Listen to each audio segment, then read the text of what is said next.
Everybody, welcome back to another episode of FSidfs DFS Fantasy NASCAR Picks. I'm your host, Megruler31.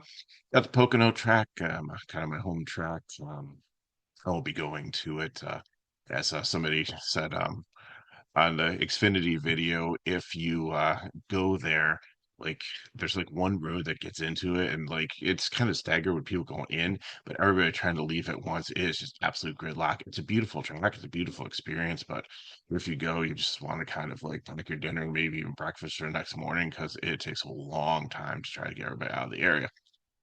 Hot one today, temperatures in the 80s with heat index into the 90s.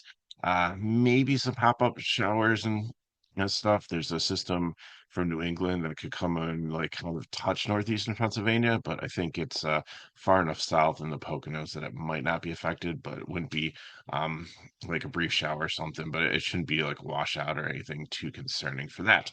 So well, first of all, I want to say I apologize for last week. I did the video the night before, and for some reason it didn't post on YouTube. So please comment on another video, an older video, or reach out to me if you like connected to me in social media or something. Just ask like, hey, where's the video? If you don't see it by like 9:30 on like a Sunday, if um Saturday if it's a night race, I might be doing it a little bit later during the course of the day. But still, like if you don't see the video in a reasonable amount of time, like somebody give me a shout out so I can don't want to see what's happening and post it because like cup videos are the priority. I like always try to get them out. Like sometimes Xfinity and truck I can't with the window and just like my personal schedule and everything.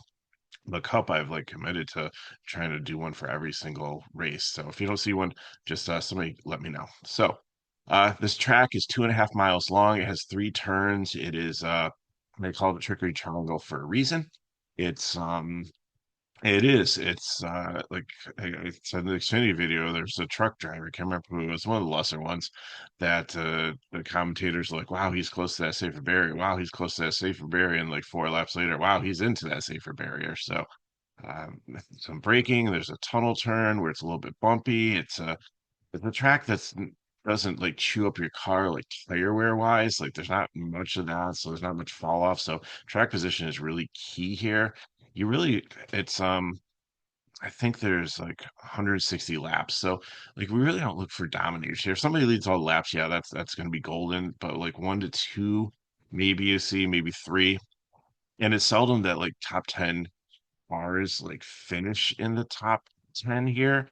Like maybe two to three of them, or sometimes they're in the optimal. So you're really looking for place differential here.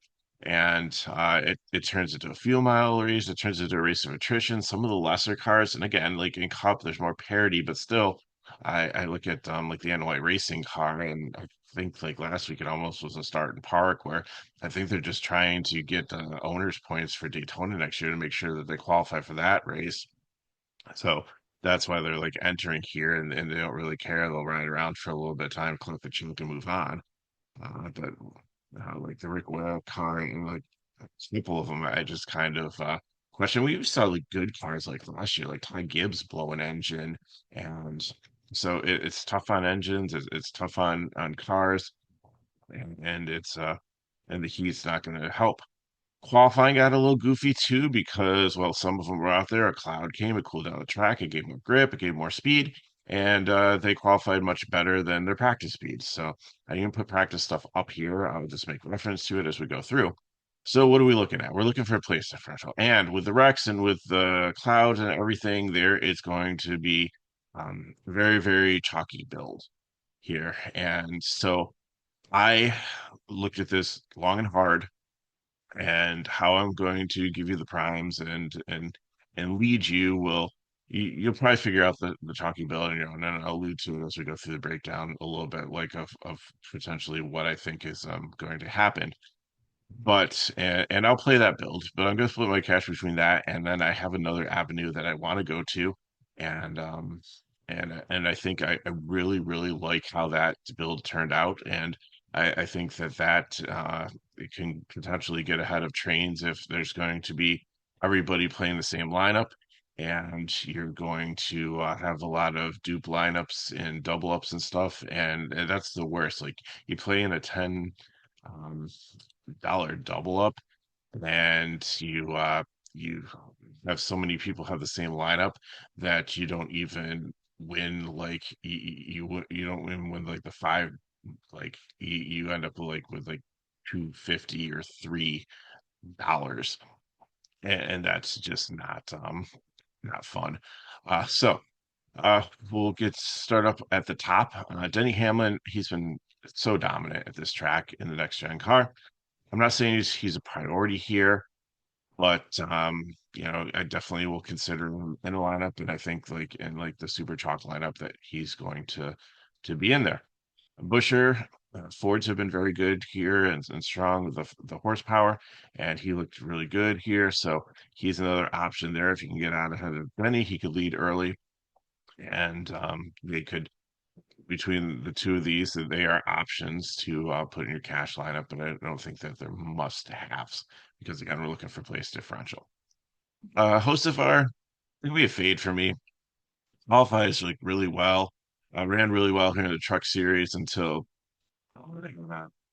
he didn't understand how um, when Heim had a flat tire, so he was the control truck, and he it, there was another truck that moved up to the line or something. So, anyways, Hocevar jumped the restart. He wasn't the control truck he thought he was. He got black flagged, had to do a pass through, and did a good job cooking back through the field. But with only 10 laps to go or so when it happened, or maybe it was 20, I can't remember. But he had a solid day, but didn't end up dominating the truck race and winning it. But he qualifies well here, but I think he's going to fall backwards. John Hunter Nemechek and Cole Custer, same thing. They had the cloud cover there. They don't have the speed to be able to stay up here, so they got to be fades. I usually don't put this many fades in the lineup, but I just look at this and I just like this isn't going to work. Briscoe, on the other hand, I think could be okay up here, and if you want to use him as your primary top 10 person up here, as a dominator, then I think I'm fine with that. And uh, this track is good for road course drivers too, just because of the third turn and like some of the braking elements. But like you're really elite ones, and he's good at shifting. So I think that's. But like um, I think about like Van Ginsbergen, Al Mendinger, and Michael McDowell should do well, but I'll get to him when I get to him. But I think with Briscoe and like the way I've always said, he's really good at tracks where you have to shift and use gear ratios and stuff, and that could be advantage here. Had some decent speed. They've got great notes probably because Truex was really good here too from the team. So I think he could be solid to play as a top 10 person that you put in your cash lineup. Gibbs, I want to give the 100K one here. He like was super fast last year, ran really well. And it was like shooting ladders. He kept on doing things to shoot himself in the foot or getting into trouble, and he kept on clawing back there into like the top 10, top five, and then he blew the engine. So it looked fine in practice, and I think this could be another strong. Could this be his first win? Potentially, yeah, but I think it's more of GPP play, and I think he's the perfect low owned option for the 100K one. Reddick, upside dominator here. I think he's be highly owned. He does well here on a unique track and didn't was okay in speed. Let me see here. He's fourth overall one lap average, 10th in or 13th in 5 lap average. So, um, I would like it to be a little bit higher. That's why I have like the orange as like kind of GPP top 10 play for you. Or dominator, like I said, we're not like really looking for dominators. We're looking for like a couple people in the top 10 and then place differential. So I probably like more so like the winner. And on on FanDuel, would I play Hocevar, Nemechek, or Custer? Probably not. But I'm looking like Busher and Briscoe a lot more on there, where like finishing position is better, and Gibbs definitely too, and Reddick, and then Bell. The pricing is just so high. You have three 10K drivers that are 20th on black. I would rather take here, especially in cash. I'll have some exposure to Bell, in some like GPP lines as I rotate in some of these top 10 people with the place differential. But I just didn't see the speed and everything I'm looking for. He's great form this year. It's like obviously playing with house money because they have like so many wins and stuff. They're definitely in the playoffs and should get a very good seat. And like I was talking a little bit last week about like the playoffs, but I realized they still have like 8 races. So I think we're fine here. The only other thing that might be weighing on them, and some of them don't even know about it, I think they interviewed Chase Elliott about it. He had no idea this like in-season tournament thing that's going to come up the next 5 weeks, and I think this is one of the final races for the seeding of it. Um, I'll study it more next week when I actually have the details. And the driver gets $1 million. Will that change the course of things over the next 5 races? I don't know. It ends in Indianapolis, which I kind of wish we had before Pocono because they're very similar. Not similar tracks, but it's like a comparable track to see. But at least we'll have Pocono to compare it for Indianapolis to help us out when that race comes up. So we'll see how that plays out. But well, like yeah, obviously the talent's there, the car's there, you can put things together. I didn't necessarily love what I saw um, here. I mean, not too bad, like 15th and 5 lap average. So we'll see how that plays out. Suarez is a fade. Qualified really well here, coming off a very emotional time going home down to Mexico and having a decent weekend down there. But I just didn't like what I saw. I think the cloud cover helped him. Same thing with Eric Jones. I just don't think these guys can stay up here based on what I saw in practice. Jones wasn't bad, but he was like 21st overall with 5 lap average, so I think he's definitely going to be going down. And Suarez was 24th, so you're talking about cars that are like sniffing the top 10 here, and could potentially lose 10 place differential points. I can't do that. Logano, I think, has like he's not in the top 10, but if you take out some of the people that shouldn't be in the top 10, like Nemechek, Custer, maybe Josevar, Suarez, um, and he probably should be. And not the greatest speed here, 18th and 5 lap average, but he and his crew chief they've got wins, so they definitely in the playoffs. So uh, getting stage points isn't a huge priority for him. I'm sure they would love to increase their playoff positioning to help them, like try to stay above the cut line. But his with the pit strategy and the things that they try, like they've tried a couple things the last couple of years and they have not worked. They've actually been detrimental. So maybe they learned from it. And what they try to things that they try to do here, Poconos to gain track position because there isn't the fall off, is hit early, trying to split stages, whereas try to like stretch it out so you eliminate one pit stop. So towards the end, like you don't have to go when other people do to get gas, make it a few mileage race, which they've been decent on. There was one race they were joking like yeah, like an extra tank of fuel or something because he was like so close and they kept on like making it dramatic and then he's like doing all these burnouts and stuff and the car doesn't run out of gas afterwards. It was like I can't remember what race that was.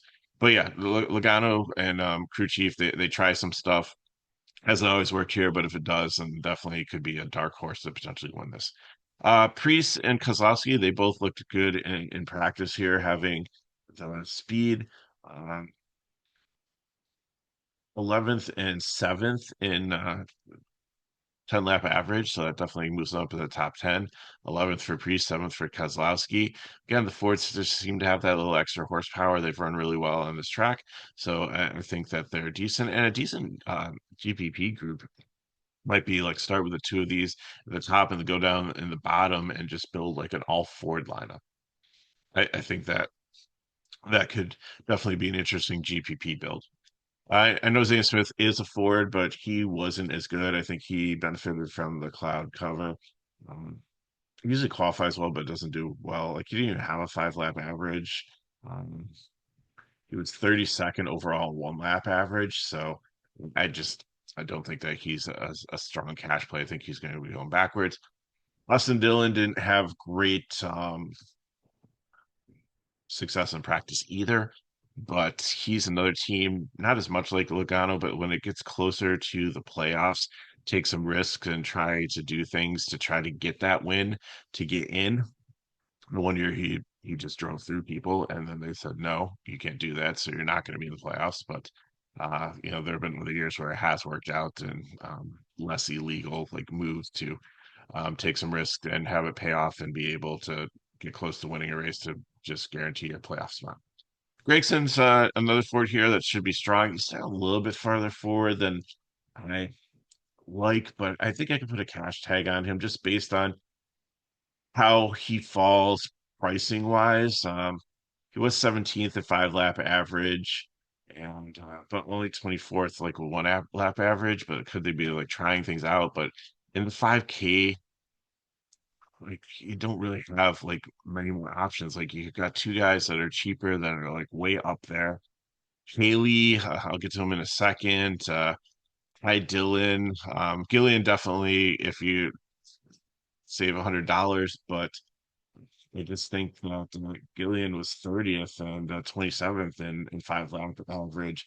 So even though Grayson is starting up here, like that 17th is pretty um good. So I think that there's a lot of upside here with him, not to like go up and like in the top 10, but upside to hold his position and to through finishing position at 5,700, have enough floor to be a solid cash fill-in for you if you're trying to get some more expensive drivers in. Chase Elliott, I think, is going to be very popular here. Not chalky because he's not far down, but people love to play Chase Elliott. Chase Elliott has a lot of success at this track. He ran the Xfinity race, and if it wasn't for he and Al Guy or somebody else like getting together, um, got like shuffled back, but then started. He ended up like fourth or fifth, but even though he got like shuffled back, uh, he was able to still like cut through the field and have a solid day. Definitely understands his track.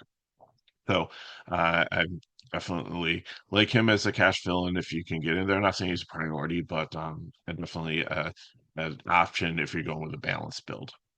And one that probably wouldn't. I'm trying to think if he'd be in the super chalky build. I don't think so. Let me just look for that. No, so I think he's a nice little alternative off of that, what's going to be probably a very chalky build to make your lineup a little different. Austin Cindric, I really like here too.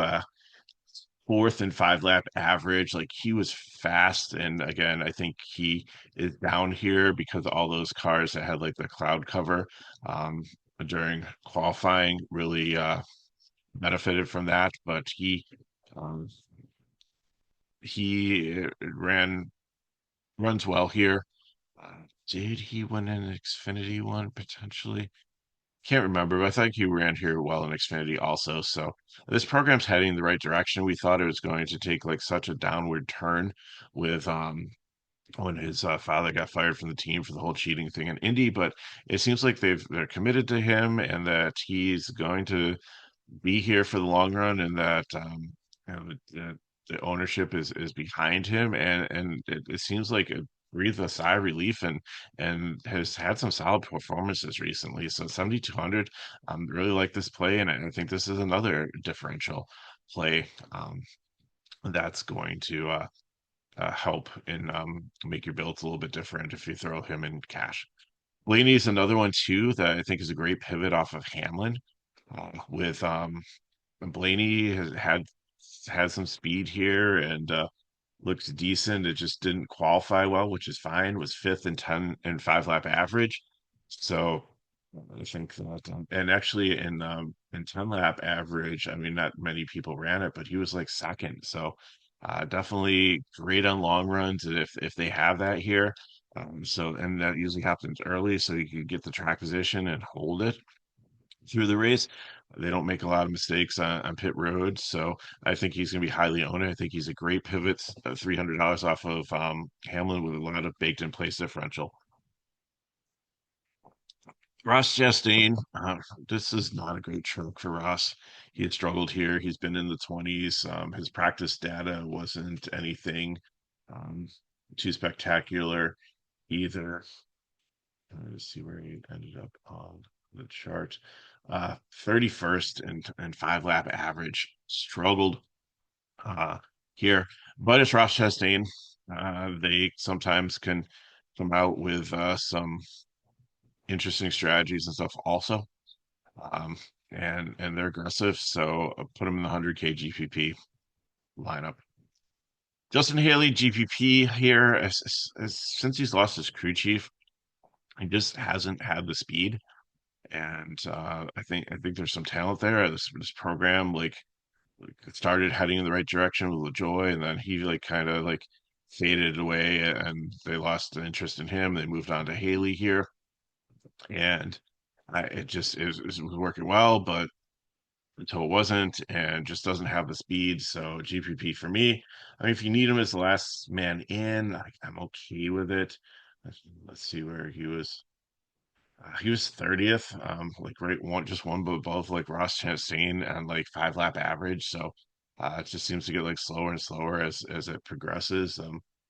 Was 23rd in like 1 lap average. So like there's definitely not a good long run speed there. Shane Van Gisbergen, like track is tough on rookies, but I think that with his hopefully with his road racing knowledge and braking and stuff, that will help him here. Like he was fine on like he obviously won Mexico City, which was a new track. So I think that he'll be decent here, 23rd and 5 lap average, and that's where he ends like starts. So if he can finish where he starts, I think he's could be a sneaky GPP play, and that's why he's gonna be my third 100K driver in that lineup. Now with the rest of the lineup, you want to go with chalk because these are the ones you're taking risks, and maybe you even go 2 out of 3 instead of 3 out of 3. But I want to identify some drivers that if you're swinging for the fences and want to be different and have low ownership on, take one, 2, or 3 of them. Probably wouldn't recommend 3, but at least 2 of them in that GPP to help differentiate. Larson's been hot and cold on this track, like all over the place. His practice wasn't great either here. Where is he? I can't find him. So 17th overall in 1 lap average, 16th in 5 lap average. So he he has some place differential, probably like maybe 8 to 10, which is good. But I just like Blaney's speed better. I would rather take Byron in a backup car for 100 less. So I will play Larson. He would be the first one I put in my GPP lineup with a 100K GPP, but my standard GPP lineup. I have him as cash if you want, but I think he fits my GPP build. Bowman's going to probably be pretty popular here at his like price point, highly owned. Usually has some upside, runs well here, and his practice data was decent. 12th, ninth overall in 1 lap average, 12th in 5 lap average. So that's definitely a decent fill in if he fits in your cash lineup at 7,400. Kyle Busch, I threw the cash tag on just because he's run so well at the track. I know he's been a disaster almost the last couple of seasons, and his long run was only 22nd, but it's just something about you don't have to play him in cash. It's just a recommendation. I'm not saying he's priority or anything, but like in the 8K range, you really don't have that much. So if you land there, I think he and Larson's were going to start my GPP because I like the place differential. I think they're good drivers, and I think that eventually things are going to click. And if they both click in the same lineup, then that's even though they might have high ownership, I don't think they'll have as high as some of the other drivers that I might be playing. Ty Dillon, GPP. He's a punch. That's about it. Almost dead last in those that ran 5 lap average. Only Stenhouse was slower. So it's going to be an attrition play. Mike McDowell, great play down here. Also, 6th in 5 lap average. Love, love, love this play. I'm not saying it's a priority, but it's a very, very strong play. I think it's be a super popular one just based on how well he did. So definitely consider him, and I think a lot of people will be. Herps and Stenhouse, again, punts. Stenhouse almost a fade. Just he has done really well this, but it just had no speed whatsoever here in practice. It will be an attrition play from a veteran driver who's been knows the track. So Perps, you can't really, he's a rookie, but I'm not super worried here because he ran enough times in Xfinity, he should be okay. And 2311, like the car should have some speed, even though it's like only 28th in 5 lap average. So really like some of these cars I think will like last and make it through. They're not like gross punts, but I think there's much better plays that you can find for cheaper. For Herbst, no, I think he's the cheapest one that I would throw in the lineup, but don't expect a ton. You're really hoping that he can like stay in the top 30 through attrition and just finish the race on the lead lap, and then if everybody else you were able to get into your lineup like hits because you took the value in him, then that's how he works. I don't think he's going to be a huge contributor into he will be in the optimal lineup just based on his price and just going out there and doing his job, not because he's super excelled at anything. Like I said, it's done house of GPP to a fade. Byron prime play here. I know he wrecked the car, yeah, but he was very, very fast in practice before that.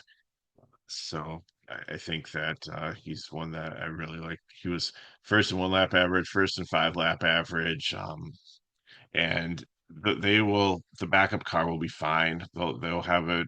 They'll mimic the setup that they had on the original car, and he should go out there and be able to make his way through the field and have a successful day and get you some place differential. He's worth paying the price tag for. He doesn't need to go out there and lead laps. Some to dominate the place differential will be what you need. Gillian, strong play down here also. Where was he on the chart?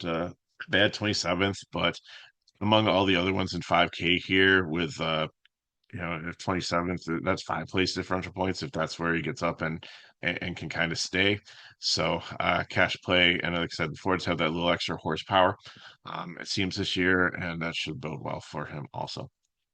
AJ Allmendinger, nobody's gonna have AJ as a prime play. And he's not in. And this is where I'm steering you different. And again, these are just recommendations.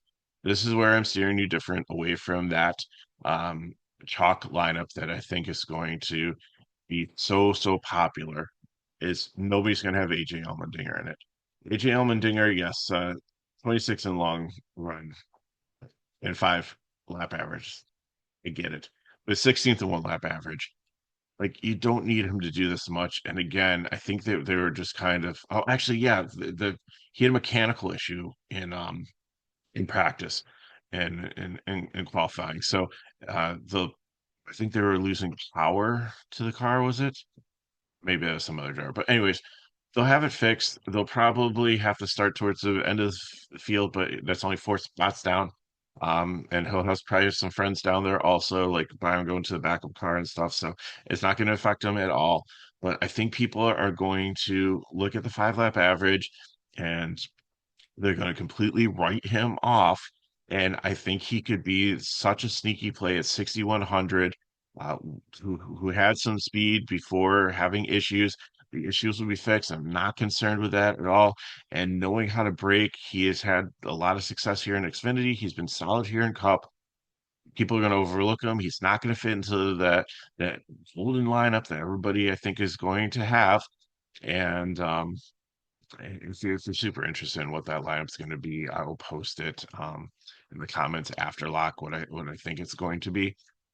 But I think this is the different direction that you can go with ownership wise to have like a solid cash line that maybe not maybe able to beat the train of all the similar lineups that might be out there. Wallace will definitely be in that lineup and definitely is like a chalk play that you want to eat here. Um, he just didn't qualify well, and he had a lot of speed, and he will be out there and very competitive, and it's a good track for him, and everything points in the right direction. So just not necessarily a free square, but pretty close to it. He was second in 5 lap average and second in 1 lap average. So definitely something that and maybe he had issues in I'll check my notes. There's so many. So, but anyways, I can't remember why he ended up down here, but he'll be perfectly fine and almost a free square to be playing here. So you really want to start your lineup with Walls and Byron for cash. Take my recommendation on Allmendinger if you want. If not, then there's plenty of other plays on the board. Josh Berry, I think, is the one that people are going to play as their prime play over Allmendinger. And here he he didn't have much practice time because of issues. Maybe he's the one with the electrical issue. It doesn't matter. But the moral of the story is that he didn't get much time to practice, and his practice times look super slow because of the issues that they're having with the car. They will have it fixed. But what I'm worried about is they didn't really have the time to go out there and see what the setup was and stuff. And they've got like the Penske cars and notes and stuff, and I'm sure that that's going to help them. And Josh Berry did win a race here, I think, in in Xfinity. But the JR cars are always so strong here. It's a great program. They understand it and setup and stuff, and it's a horse of a little bit of a different color. So I think he's a cash play, but I'm a little skeptical that that this could be a chalk bomb, as one of the golfing shows used to call them, where it might not work out. So I'm not saying it's a fade. I'm not saying don't play it. I'm just saying I'm not going to prime it. And this is where your differentiation is. You're going to save $800 if you play Allmendinger over Barry in your primary cash lineup. And with the way the rest of the build falls, I think that you I looked at the projected points and I feel like I come out better. Um, than I do if I play Barry. Now I'm playing, like I said, I am playing that lineup where like the primes are probably going to be Byron and Allmendinger and not Byron and Wallace and Barry. It makes sense. And Hamlin will be that, and then you can figure out who the other two potentially are. Um and so that's uh that's where I think a lot of people are going to go with ownership. Byron's going to be the highest owned one. Bubba probably second. Barry probably and Hamlin are probably going to be like third and fourth, like flip flopping. So that's definitely the direction I think a lot of people are going to go. But that's why I like Allmendinger. And then Ware and Poole, they're just so slow. I don't know if they're going to even finish the race at all or finish on the lead lap. So that's what I got for you. If you have any questions, put them in the chat below. Hit me up at MegaRover31 on Twitter/X. If you want more information off side DFS, go into the description of the video. Also, you can get into sign up for our packages. And as I keep on saying, there's the link for Discord. I'll leave it in there a couple more weeks. You can get on the FSI website too. Go in there. It's free to join. And then just follow the instructions to link your account, and then you can go and sign up for a free room called NASCAR Pool. And when I don't have videos, or if you have like questions and want to get a hold of me, then that's a great place to go. And I will try to help you out there free after I take care of the room with the paying subs. So I don't always, you don't get all the information in there, but I try to get you, if I don't have a video out here, because some information in there, or if I see like, hey, like I changed my mind on this because I see that they're having trouble getting started on pit road and so like even make it to like the starting grid or something like that, then I'll try to call out some information there because if you might not see it. So thanks for watching, appreciate it. If you have questions, like I said, put them in the chat below. You know how to get a hold of me. So I hope you have an amazing weekend. Stay cool, stay hydrated, say a cup of water per hour if you're going to be in those areas or if you're going to the race. And if you're hydrating with an adult beverage, then be sure you drink plenty of water with it too, because that can dehydrate you. Also, even soda, coffee, not the greatest for you in these times. Water, Gatorade. So stick to that with your other beverages. So thanks for watching. Hope you have an amazing weekend. Next week's a little bit different. It's Atlanta. It's a night race, so the cup race will be a Saturday. So I'll probably drop this video it's Friday night or Saturday morning, and we'll be watching that. So thanks for watching. Good luck in your contest. I'll see you next time.